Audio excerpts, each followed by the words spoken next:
All right, so are you ready for a deep dive into a case that will make you rethink everything you thought you knew about family ambition and the price of deception?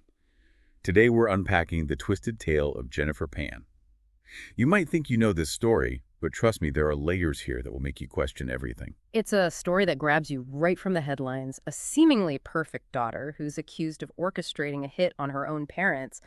But when you peel back the layers of this case, you find this web of lies and manipulation and this desperate attempt to escape a reality that Jennifer herself actually helped to create. Okay, let's unpack this. So from the outside, Jennifer seemed to have it all. Her parents, Han and Bich Pan, were Vietnamese immigrants. They had built a good life for themselves and their family in Canada. They worked hard, they provided for their kids, and they had high hopes for Jennifer's future. Sounds pretty typical, right? Yeah, sure, on the surface. But what's so fascinating here is how cultural expectations and parental pressure played a significant role in shaping Jennifer's choices. Han and Bitch were proponents of what some people call tiger parenting, a style that emphasizes academic achievement and strict discipline. So piano lessons, extracurriculars, no dating, that kind of thing. Exactly. It's a parenting approach that's very common in some Asian cultures. And while it can lead to success, it can also create immense pressure on children to live up to their parents' expectations. And in Jennifer's case, it seems that pressure cooker environment led to her creating this double life that was built on lies. She started fabricating her grades in high school. She even forged report cards to keep up the facade of being this, perfect daughter. That's right. And that initial lie just snowballed. When she failed out of high school, she just couldn't bear to face her parents' disappointment. So she just took it to another level. She pretended to attend university. Wait, seriously? She went through the motions of going to college even though she wasn't enrolled. She did. Jennifer bought textbooks and made fake notes, even invented these stories about her classes and professors. She created this whole elaborate fantasy world to keep her parents in the dark. It's just this glimpse into the lengths that she was willing to go to maintain this perfect image. It's mind-boggling. Yeah. But this house of cards couldn't stand forever, right? No, and that's where the cracks start to show. Eventually, Jennifer's parents discovered the truth about her academic deception, and their reaction was understandably very intense. But instead of coming clean, Jennifer doubled down on the lies. So she dug herself even deeper into this hole that she had created. Exactly. And this is where a new character enters the story. Daniel Wong, Jennifer's boyfriend. Their relationship added fuel to the fire because her parents disapproved of him. They saw him as a distraction from her studies, and they forbade her from seeing him. Ah, forbidden love. That never ends well, does it? You're right, it rarely does. The parental disapproval only intensified Jennifer's feelings for Daniel, and when he eventually broke up with her, she concocted this truly shocking lie to try and win him back. Hold on. What could she possibly come up with at this point? We're talking about someone who's already built a whole fake college experience. You're not going to believe this. Jennifer invented a story about being gang raped, even going as far as to claim that Daniel's new girlfriend was behind it. It was a desperate and dangerous attempt to manipulate the situation and paint herself as the victim. Wow, this is already so much more complex than just a simple case of a daughter snapping. There are these layers of pressure and deception and a warped sense of reality here. Absolutely. And this brings us to the fateful night of November 8th, 2010. Jennifer's tangled web of lies, her desperation to control her narrative, and her obsession with Daniel, all culminated in this horrific act that would forever alter the course of her life and the lives of everyone around her. This is where the story takes a really dark turn. Let's talk about what happened that night. 3 men entered the Pan residence: Lenford Crawford, Eric Hardy, and David Milvaginum. They demanded money and made it look like a robbery. But their real target was Jennifer's parents. This wasn't a random home invasion, was it? No, it wasn't. This was a planned hit, orchestrated by Jennifer herself. She had connected with these men through a series of intermediaries, with Daniel Wong serving as the initial link. This seemingly model daughter had hired hitmen to attack her own parents. That's right. And the scene that unfolded in the basement of their home was chilling. Jennifer's parents, Bitch and Han, were both shot multiple times. Tragically, Bitch lost her life, while Han miraculously survived, but was left permanently blinded. That's just heartbreaking. And all of this stemming from this web of lies that Jennifer had spun to protect her image and maintain control over her life. Exactly. But even in the face of this horrific act, Jennifer continued her charade. She initially played the victim, claiming that she had been tied up by the intruders. But as the police investigated, the inconsistencies in her story started to unravel. What kind of inconsistencies? Well, for starters, valuables in the house were left undisturbed. And the fact that Jennifer was unharmed while her parents were brutally attacked, it all pointed to something more sinister than a random robbery. Right, it didn't add up. And then there was the testimony of Han Pan himself. When he woke up from his coma, he told police something that completely shifted the focus of the investigation. He did. Han told investigators that he had seen Jennifer talking softly to one of the attackers. It was a shocking revelation that shattered Jennifer's facade and turned the spotlight squarely onto her as the mastermind behind this horrific crime. And then enters Detective William Goetz, who was tasked with getting to the bottom of this case. What was his approach to unraveling Jennifer's web of lies? Detective Goetz is a fascinating figure in this story. He employed a series of interrogation techniques, including some permissible lies about evidence and technology to chip away at Jennifer's offenses. It was this high-stakes game of psychological cat and mouse. So he used mind games to break her down. You could say that, and it worked. After hours of interrogation, Jennifer finally cracked. She confessed to orchestrating the hit on her parents, initially claiming that the plan was to kill her and make it look like a suicide. But somewhere along the way, the plan morphed into something far more sinister. She admitted to hiring hitmen to kill her parents. Yes, but there were still pieces of the puzzle missing. Jennifer's confession didn't reveal all the details, particularly about the attack itself. Who fired the fatal shots? What were the specific roles of the hitmen? Those questions remained unanswered.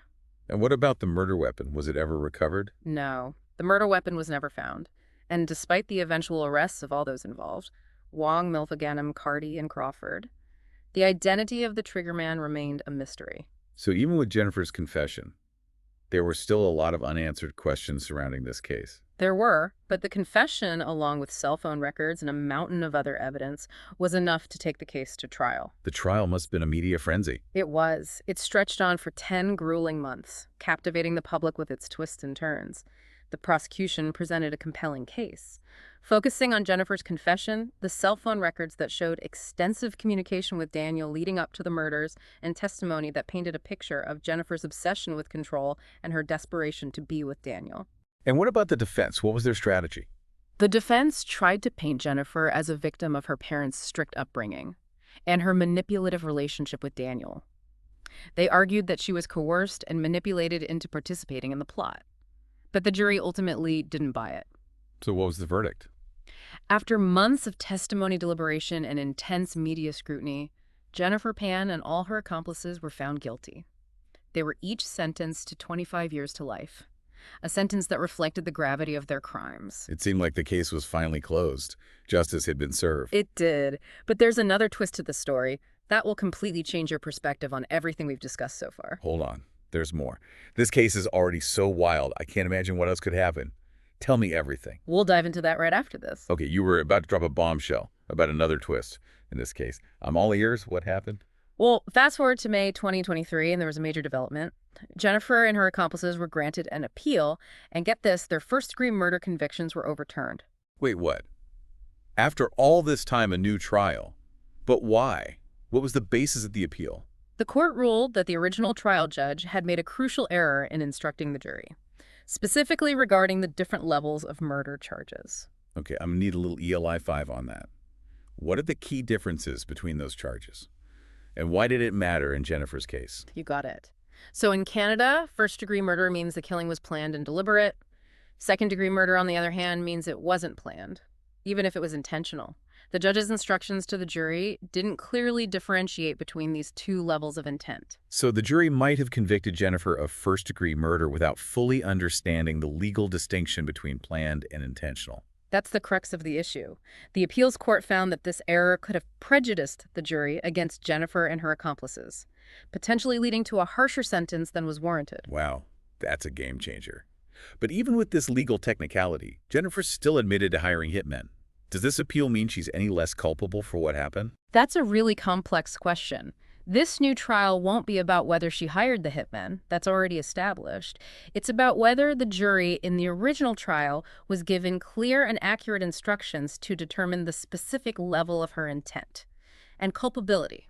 So it's more about the nuances of the law than whether she's guilty of being involved in the plot. Precisely. The new trial will likely re-examine the evidence presented in the original trial, but with a specific focus on whether Jennifer's actions meet the legal definition of first-degree murder. That is, whether the murder of her mother was planned and deliberate. That makes sense. Yeah. So what are the possible outcomes of this new trial? Could she be acquitted altogether? It's highly unlikely that she'll be completely exonerated. Remember, the attempted murder convictions for the attack on her father, Hans, still stand, but the jury could potentially convict her of a lesser charge, like second-degree murder, which carries a less severe sentence. And what about her accomplices? Wong, Milvagam, and Crawford. Will they be retried as well? Yes. The appeal and the order for a new trial applies to all of them. Their legal teams will likely use similar arguments to challenge the original convictions. It'll be interesting to see how their defense strategies might align or differ in this new legal battle. I can only imagine the pressure on the prosecution now. They have to rebuild their case knowing that the original conviction was flawed. Absolutely, it's a significant challenge. And then there's another wild card in all of this, the possibility that new evidence could surface during the retrial. Oh, right. We talked about how the trigger man was never identified. What if they find him? Could his testimony change everything? It could definitely shake things up. If the hitmen are apprehended and agree to testify, their accounts could reveal new details about the planning of the attack, the roles each person played, and perhaps even shed light on Jennifer's state of mind at the time. Wow. This case already feels like something out of a movie. And now with the potential retrial and the possibility of new witnesses, it's like we're entering a whole new chapter in this saga. Exactly. And with all these developments, this case has taken on a life of its own in the media. It's become a staple of true crime, sparking countless discussions and debates. You're right. I've seen this case covered on so many podcasts and documentaries. It seems like people just can't get enough of the Jennifer Pan story. Why do you think that is? It's a case that taps into our deepest fears and fascinations. The idea of a child betraying their parents in such a horrific way is both shocking and unsettling. It challenges our assumptions about family and loyalty and the boundaries of human behavior. And the fact that it happened within a seemingly normal suburban family makes it all the more chilling. It's a reminder that darkness can lurk beneath the surface of even most ordinary lives. Exactly. This case also touches on these complex themes of cultural expectations and the pressure that some children face to live up to their parents' dreams. The term tiger parenting gets thrown around a lot, with some people questioning whether Jennifer's strict upbringing contributed to her psychological unraveling. It's a sensitive topic. How do you approach that aspect of the case without making generalizations or placing blame? It's crucial to remember that every family dynamic is unique. While we can acknowledge the cultural context of Jennifer's upbringing and explore the potential impact of tiger parenting, it's not about excusing her actions or creating a simple cause-and-effect relationship. This case is about the choices Jennifer made, and ultimately she's responsible for those choices. That's a really important point. And speaking of how this case is portrayed, it seems like every few years there's a new book, podcast, or documentary revisiting the Jennifer Pan story. Why do you think this case continues to captivate audiences? Well, there's the inherent drama of the story itself, the shocking crime, the web of lies, the courtroom drama. But I think it also goes deeper than that. This case forces us to confront uncomfortable truths about ambition and deception, and the dark potential that exists within us all. And the fact that there are still so many unanswered questions, even after the trial and the overturning of the convictions, keeps people coming back for more. Absolutely. In 2016, journalist Jeremy Grimaldi published a comprehensive book called A Daughter's Deadly Deception, The Jennifer Pan Story.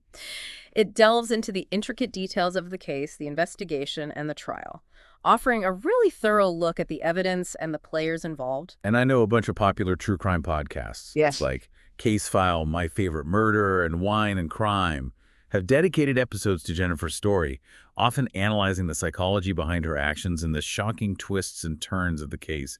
It's like this never-ending source of fascination. And then just this year, in April, Netflix released a documentary called What Jennifer Did. It promised a fresh look at the case, featuring interviews with people who were involved and potentially offering some new insights. But I remember reading about some controversy surrounding that documentary, something about the use of AI-generated images. Yes, you're right. Several viewers and media outlets raised concerns that the documentary had used AI-generated images of Jennifer without disclosing that information. It sparked a debate about the ethics of using such technology in documentary filmmaking. It's definitely a slippery slope. On the one hand, you could argue that using AI to recreate images, especially in sensitive cases, could protect the privacy of individuals involved. But on the other hand, there's the issue of transparency and the potential for manipulation or distortion of reality. Where do you stand on that? It's a tough one. It's important for documentaries, especially those dealing with real-life crimes and tragedies, to be transparent about their methods and sources. Using AI-generated images without proper disclosure could blur the lines between fact and fiction, and that's dangerous territory, especially when dealing with a case as sensitive as this one. It makes you wonder if viewers can truly trust what they're seeing on screen anymore. In this case, the controversy over the AI images just adds another layer of complexity and intrigue. It does, and with the new trial on the horizon, it's almost guaranteed that the Jennifer Pan story will continue to generate headlines and fuel public fascination. It's a case that keeps on giving, even after all these years. So with this new trial potentially changing the narrative, what are some of the key questions you think it will address? What are you most curious to see unfold? That's a great question, and it leads us right into the heart of what makes this case so compelling. So much remains unknown. Let's explore those lingering questions and what this retrial could mean for Jennifer and her accomplices. So much is still unknown about this case, even after the original trial, and that shocking overturning of the convictions. It's all anyone can talk about. What are you most interested in seeing unfold as this new trial gets underway? Well, it's hard to know where to even begin. There are so many lingering questions, but for me, it all comes back to intent. Will the prosecution be able to prove beyond a reasonable doubt that Jennifer planned and deliberately orchestrated her mother's murder? Or will the defense successfully argue that she was a victim of circumstance, coerced and manipulated into making these horrific choices? Yeah, it's like we've been saying, this case isn't about whether Jennifer was involved, well, you know she was. This new trial is all about the degree of her culpability. It's about dissecting those legal nuances and trying to understand what was going on in Jennifer's mind during those crucial moments leading up to the attack. Exactly. And do we consider whether the original sentence was appropriate or if a conviction on a lesser charge is more fitting given the complexities of the case? And let's not forget about the hitmen. They're like this huge part of this puzzle, and we still don't know the full story of their involvement. If they are ever found and brought to justice, will their testimony shed new light on the events of that night? That's the million-dollar question. Their accounts could be absolutely crucial in determining the level of premeditation and the roles each person played.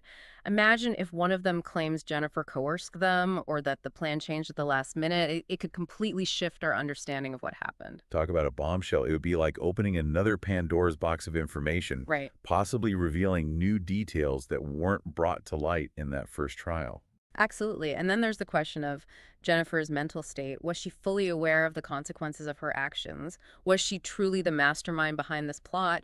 Or was she, as the defense has argued, a victim of her own circumstances, manipulated by her parents' expectations and her unhealthy relationship with Daniel Wong? It's so hard to separate the facts from the speculation, especially given the media frenzy surrounding this case. Everyone has an opinion, but at the end of the day, we're dealing with real people and a tragic loss of life. You're right. It's crucial to approach this case with sensitivity and avoid sensationalizing the details we can discuss, the legal and psychological complexities, without losing sight of the human cost of this tragedy. And as we wait for this new chapter to unfold, I think it's worth circling back to those broader questions this case raises. It sparked these conversations about cultural expectations, the pressures of academic achievement, and the potential downsides of strict parenting styles. Yeah, the term tiger parenting has become almost synonymous with this case. But it's important to approach that topic with nuance. While we can acknowledge that Jennifer's upbringing might have played a role in her choices, it's not a simple cause and effect situation. Right, not all children who are raised with strict parents end up orchestrating a hit on their family. Yeah. This case is about Jennifer's individual choices, and ultimately she is responsible for those choices. Exactly. But it's also an opportunity to have these open and honest conversations about the potential impact of different parenting styles and how we can support children in finding their own paths while still respecting cultural values. It's a reminder that open communication, empathy, and understanding are essential in any family dynamic. This case is a tragic example of what can happen when those elements break down. And as this story continues to unfold, I hope it encourages people to have those tough conversations, to examine their own relationships, and to seek help if they're struggling with similar pressures or challenges. It's a powerful message. Even amidst the darkness of this case, there's a glimmer of hope that something positive can emerge. Perhaps Jennifer's story can serve as a cautionary tale, a reminder that even in seemingly perfect families, secrets can fester, and the consequences can be devastating. And for those of us following the case, it's a call to engage with it thoughtfully, critically, and with empathy. This isn't just a salacious true crime story, it's a human tragedy with real world implications. Well said. The Jennifer Pan story is far from over.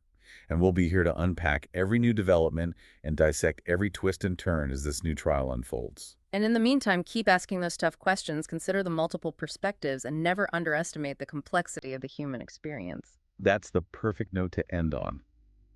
Thanks for joining us on this deep dive into one of the most baffling and thought-provoking cases of our time.